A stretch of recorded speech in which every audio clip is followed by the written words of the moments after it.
আজকে যে গল্পটা শেয়ার করতে চলেছি সেটা হচ্ছে তেঁতুলতলার ডাক। মধুপুর গ্রামের পাশে এক ছোট্ট জঙ্গল, নাম ছিল তেঁতুলতলা। দিনের আলো শান্ত হলেও সন্ধ্যার পর জায়গাটা অভিশপ্ত মনে করত সবাই। লোককথা ছিল, রাত নামলে সেখানে দেখা মেলে এক মেয়ের। তার চোখ দেখে মনে হয় সে যেন অনেক কিছু বলতে চাইছে।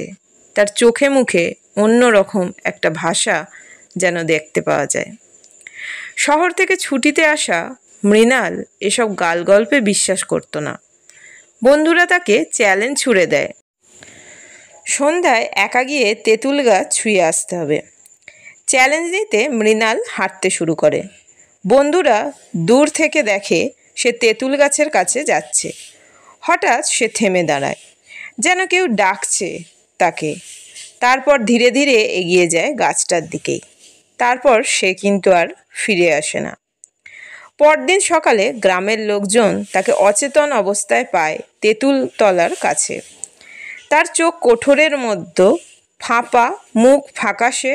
সে শুধু ফিসফিস করে বলেছিল, সে আমায় ডাকছিল, বলেছিল আমি তার হারানো মানুষ। তারপর থেকে গ্রামের লোকজন সন্ধ্যার পর সেই পথে আর পা রাখে না, কারণ তেঁতুল গাছের নিচে এখনো কেউ একজন দাঁড়িয়ে থাকে, তার পথ চাওয়া কারুর জন্য, কারু অপেক্ষায়। তার চোখে সেই যেন অচেনা অজানা এক ভাষা।